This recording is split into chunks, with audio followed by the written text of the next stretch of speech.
और इस सभागार में उपस्थित सभी विद्वजन, हम जो बोलने यहाँ आए हैं, मेरे बोलने का विषय है कि प्रारंभिक मध्यकाल में कर्नाट कालीन राजाओं का योगदान।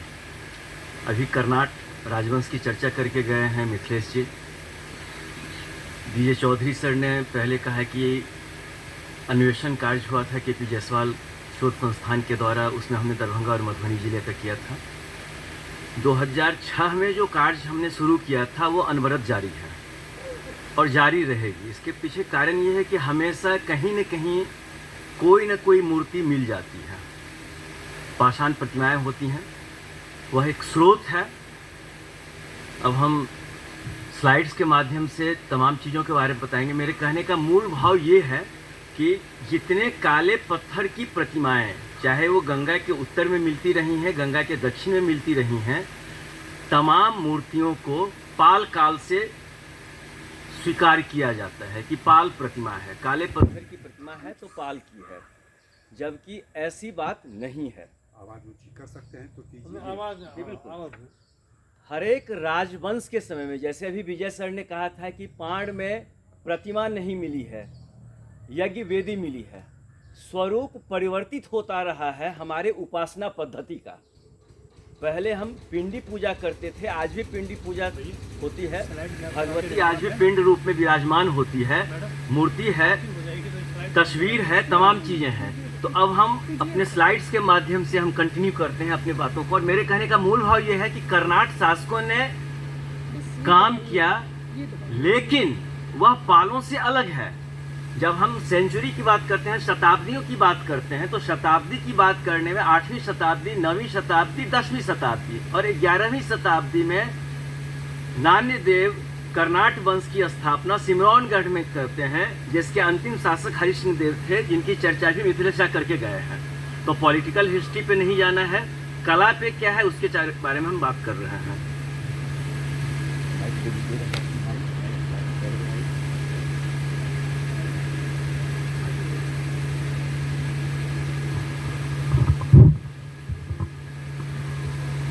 प्रारंभिक मध्यकालीन राजनीतिक परिप्रेक्ष्य में पाल, प्रतिहार और राष्ट्रकूट, थोड़ा हम पॉलिटिकल, ठीक है, तो हम पाल, प्रतिहार और राष्ट्रकूट जो पॉलिटिकल इन्फ्लुएंस है, त्रिपक्षीय संघर्ष सब लोग जानते हैं कि जब प्राचीन काल खत्म होता है, मध्यकाल प्रारंभ होता है, तो बीच में 250 से 300 साल तक कन्नौज, चूंकि पाटलिपुत्र अपने वैभव को खो चुका है, हर्षवर्धन कन्नौज में शासन स्थापित कर चुके होते हैं, तो पाटलिपुत्र का वैभव कन्नौज ट्रांसफर होता है और उस कन्नौज के संघर्ष के लिए पाल, प्रतिहार और राष्ट्रकूटों का संघर्ष होता है। अब पाषाण प्रतिमाओं का निर्माण हमको मौर्य काल से मिलने लगा। हड़प्पा में भी हमको छोटे छोटे मिल रहे हैं, मूर्तियाँ मिल रही हैं, लेकिन मौर्य काल से दीदारगंज की यक्षिणी और तमाम चीज़ों की प्रतिमाएँ मिल रही हैं हमको। पाल शासन के दौरान एक नई कला शैली विकसित होती है और हम अमूमन इस क्षेत्र को पाल कला के नाम से जानते हैं। 1097 में तिरहुत शासन सिमरौनगढ़ से कंटिन्यू हो जाता है। पिछले 1.5 दशक में हमने यह समझने की कोशिश की है कि यह जो तिरहुत की जो प्रतिमाएं निकली हैं जमीन के अंदर से, उसका स्वरूप क्या है। क्या उसका स्वरूप पाल जो प्रतिमा बन रही है उसी के तरीके से है या बिल्कुल अलग है? मैं मानता हूं कि वह बिल्कुल अलग है। परेशानी यह है कि जो यह क्षेत्र बाढ़ प्रभावित रहा है, प्रतिमाएं अपेक्षाकृत दक्षिण बिहार के बहुत कम मिले हैं।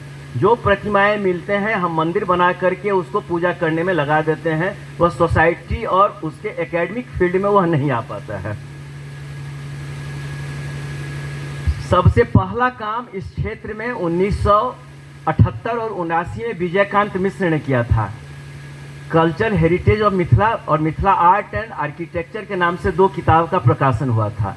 उसके बाद 2003 में सत्यनारायण सत्यार्थी 96 स्थलों का जिक्र किए हैं। 96 जगहों पर वो घूमे हैं और सबका डॉक्यूमेंटेशन करके वो फोल्डर्स के रूप में किताब छापे हैं। 2010 में सुनील कुमार मिश्र ने मिथिला के मंदिर, मठ और पुरातत्व किताब, उसमें मधुबनी जिला के केवल मंदिरों का जिक्र है।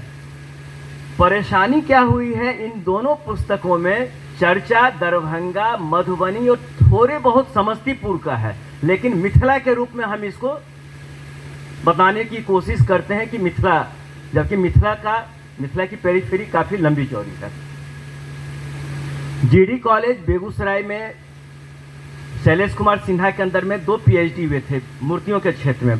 पहला अमेय कृष्ण के द्वारा चंद्रधारी संग्रहालय में, काफ़ी रिच संग्रहालय है चंद्रधारी संग्रहालय, उसमें बहुत सारी तमाम मूर्तियां हैं, उस पर शोध हुआ। और दूसरा फील्ड वर्क मेरे द्वारा किया गया, दोनों की किताब आई है।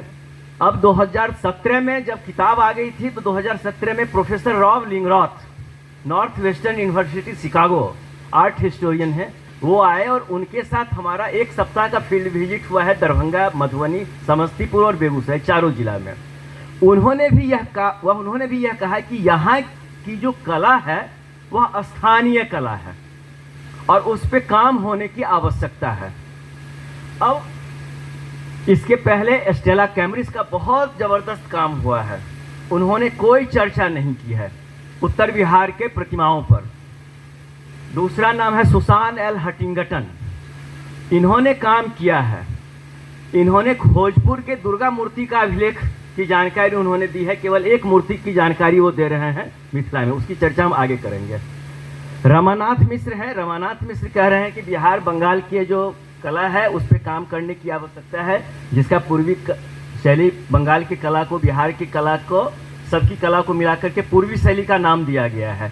उस पूर्वी शैली में तारानाथ आते हैं, वो जिक्र करते हैं भीमन, बिकपाल और सोमेश्वर। और सबसे बड़ी बात क्या है कि हमारे जो अभिलेख मिल रहे हैं, जिस अभिलेख की अभी हमने चर्चा की है भोजपुर दुर्गा मूर्ति अभिलेख की, उसमें भी मदन नाम के एक शिल्पी की चर्चा आती है। यदि मगध में किसी शिल्पकार की नाम की चर्चा होती है तो हमारे दरभंगा मधुबनी में भी शिल्पकार के नाम की चर्चा अभिलेखों में आ गई है।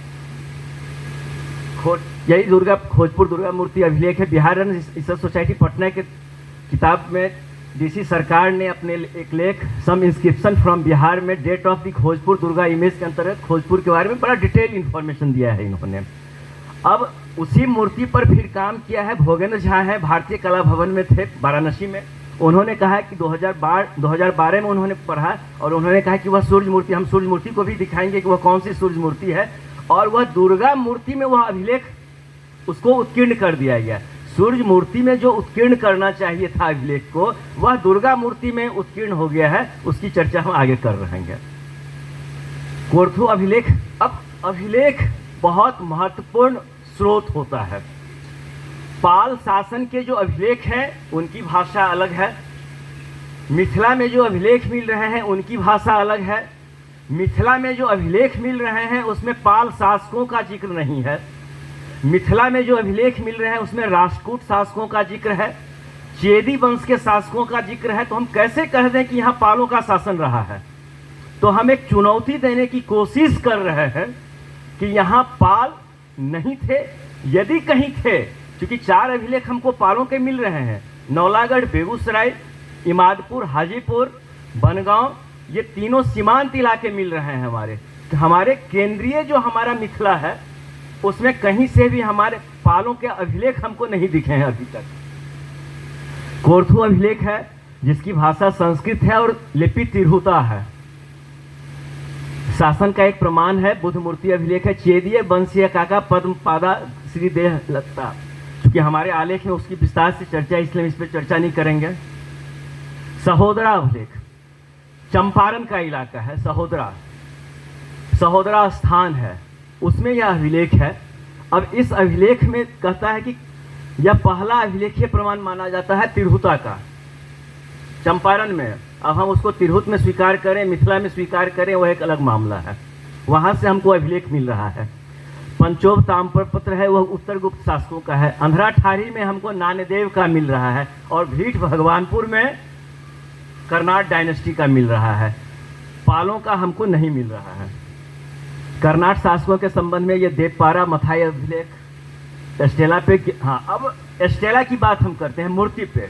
तो आगे हम दिखाएंगे कि 4 अंतर हमको दिख रहा है जो पालों से बिल्कुल अलग है, जो पाल में नहीं है और इस तमाम जगहों की मूर्तियों पे है। और सबसे बड़ी बात यह है कि जब हम 9th century, 10th century, 11th century में आते हैं, 12th और 13th सेंचुरी के जो आर्ट हिस्टोरियन हैं, जिन्होंने बांग्लादेश पे काम किया है, राजशाही पे काम किया है, वो सारे आर्ट हिस्टोरियन पाल सेन आर्ट, एक नया नाम देते हैं, पाल सेन आर्ट, चाहे वो सुसान हटिंगटन हो, स्टेला कैम्ब्रिस हो, तमाम लोग। मैं कहता हूं कि जब नामदेव आ गए हैं 11वीं शताब्दी में, इस पूरे इलाके में कर्नाट डायनेस्टी है, कर्नाट में हमको वो अंतर दिख रहा है, तो हम क्यों नहीं कर्नाट सेन आर्ट कहें। पाल एक अलग शैली है, पाल शैली के ऊपर कर्नाट सेन की शैली कहने से संपूर्ण बांग्लादेश, बंगाल और मिथिला, क्योंकि गंगा एक बड़ी चौड़ी नदी है और गंगा को पार करना, और चूंकि स्टेला की बात करेंगे, सब कुछ को हम दिखाएंगे, तो क्लियर स्पष्ट है कि मूर्ति कला खुद ब खुद बता रही है कि हम अंतर हैं, हमारे बनाने वाले जो हैं बिल्कुल अलग थे, सौंदर्य अलग है, स्वरूप अलग है। आगे ये देखिए, अब इस केवल एक मूर्ति को हम बता देते हैं, स्टेला राउंड है। पालों की सबसे बड़ी विशेषता है स्टेला का राउंड होना। किसी भी प्रतिमा को देख करके हम कह सकते हैं कि ये पाल प्रतिमा है। आगे बढ़ेंगे। अब विष्णु जाले, मूर्तियों को भी हम रंग देते हैं, काले पत्थर की प्रतिमा है, रंगे हुए हैं हम इसको, स्टेला राउंड है। आगे बढ़ते चलिए, ये दुर्गा पक्षी, स्टेला राउंड है, राउंड है। खोजपुर, ये दुर्गा मूर्ति अभिलेख है। जब हमने डीसी सरकार को पढ़ा था तो हम खोजपुर दुर्गा मूर्ति को खोजने के लिए गए, तो डीसी सरकार ने जिस मूर्ति का उल्लेख किया है वह एक व्यक्ति के घर में रखा हुआ है। वो मूर्ति अभी तक हम नहीं देख पाए, लेकिन भोगेंद्र झा देख चुके हैं। जब हम खोजपुर घूमने के लिए गए, देखने के लिए, तो हमको यह दूसरी दुर्गा मूर्ति मिल गई और इसकी कहीं चर्चा नहीं हुई है अभी तक। और इस दुर्गा मूर्ति की चर्चा क्या है, यहाँ ये कीर्तिमुख है जो पालों से अलग है। पाल सेन में फिर कीर्तिमुख हमको दिख जाता है, पाल में हमको कीर्तिमुख नहीं दिखता है। वैसे कीर्तिमुख 4वीं शताब्दी 5वीं शताब्दी से ही बनने लगे हैं, उसकी फिर एक अलग कहानी है। आगे ये राउंड स्टेला यही है।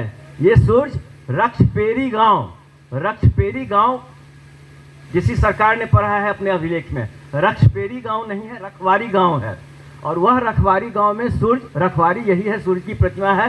ये प्रतिमा एक फूस के घर में थी, आग जलने के बाद ये हुआ है। अब ये मूर्ति फिर नहीं दिख पा रही है हमको, फिर हम बाद में देखने गए तो ये मूर्ति कहीं उस जगह पे थी ही नहीं, पीछे पीछे पीछे पीछे। अब दुर्गा मूर्ति जो हमने कहा था, इसी जो अभिलेख इस पे उत्कीर्ण होना था वह दुर्गा मूर्ति पे चला गया है। आगे अग्नि है, डिलाही है, राउंड शेप, राउंड शेप। आगे बढ़िए।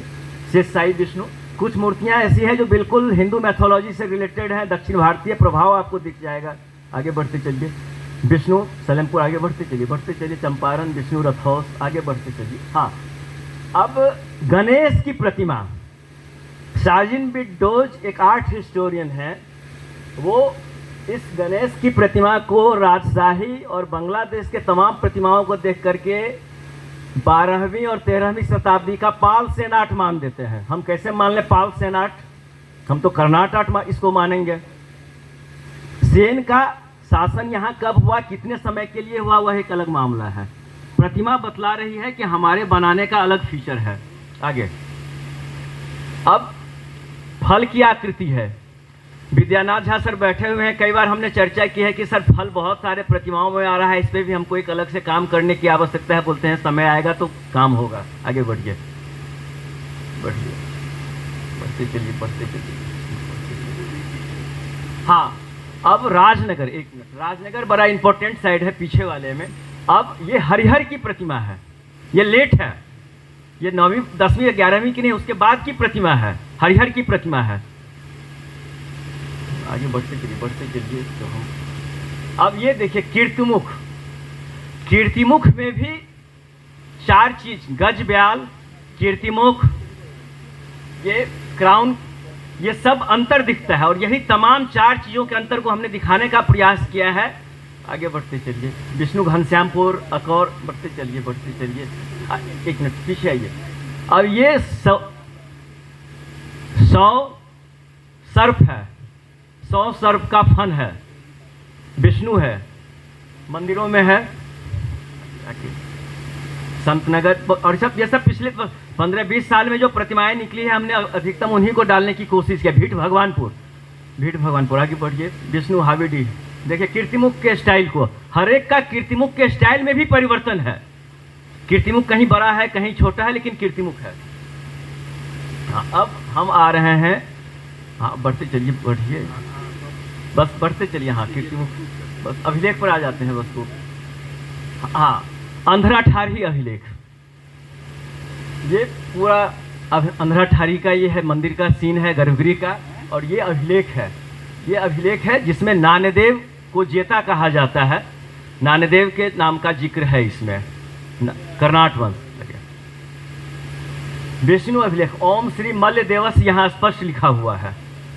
तो जब इस तरीके की प्रतिमा इस क्षेत्र में हमको और सब मिल रही है तो हम उसको उसी के समकालीन मानने की चेष्टा करेंगे, न कि उसके पहले और उसके बाद।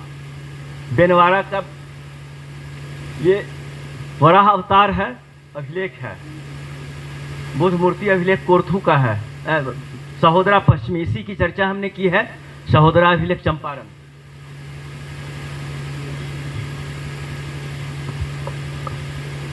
अब सिमरौनगढ़, जब तक पूर्व मध्यकाल कर्नाट वंश को हम समझने की कोशिश करेंगे तो बिना नेपाल को समझने के अलावे कोई दूसरा चारा नहीं है।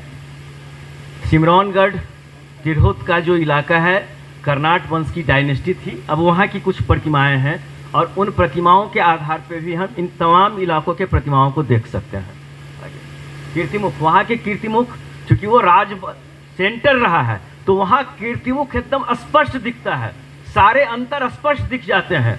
लेकिन यहाँ चूँकि राजकीय संरक्षण था, प्रतिमाएं बड़ी बनी, 10-10 मीटर 8-8 मीटर की बनी हुई है प्रतिमाएं वहाँ पे। और यहाँ पे 8 फीट और 4 फीट की प्रतिमाएं हमको मिलती है फील्ड में। ये वेणुगोपाल, महिषासुर मर्दिनी, तमाम कीर्तिमुख ब्रह्मा, अभी ये बस 4 महीना पहले मिली है ये ब्रह्मा की प्रतिमा। बहुत बहुत धन्यवाद कि आप लोगों ने हमको सुना।